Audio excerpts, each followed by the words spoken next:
खड़ी थी और इसको भेदना दुश्मन के लिए नामुमकिन था.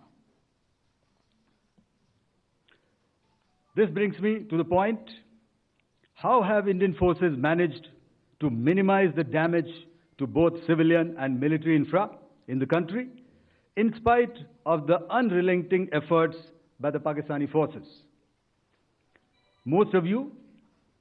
and the majority populace within the country have had a lot to say about the layered and integrated air defense systems put in place by the Indian Armed Forces, which includes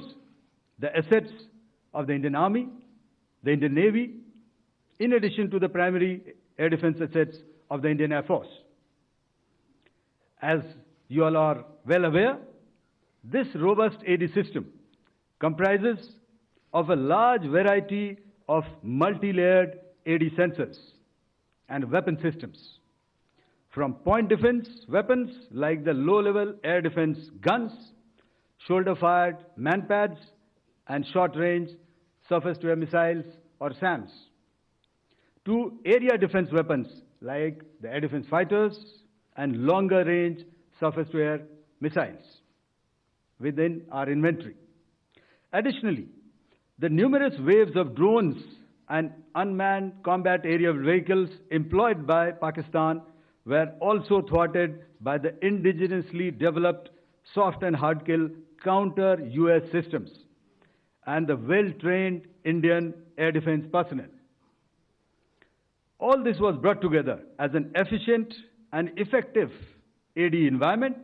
by the Integrated Air Command and Control System, or the ISCCS of the Indian Air Force, which accords us the net-centric operational capability which is vital to modern days war fighting.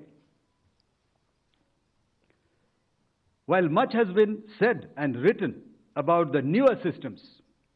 I would like to place on record the performance and efficacy demonstrated by even the older battle-proven AD systems like the Pechora, the OSA AK, and the LLAD guns in countering the Pakistani threat vectors in the current operations. They were all modern generations, but these battle-proven systems stood the test of time and took them on head-on. Another highlight has been the stellar performance of the indigenous air defense weapon system like the Akash system. Here, ladies and gentlemen, I would like to mention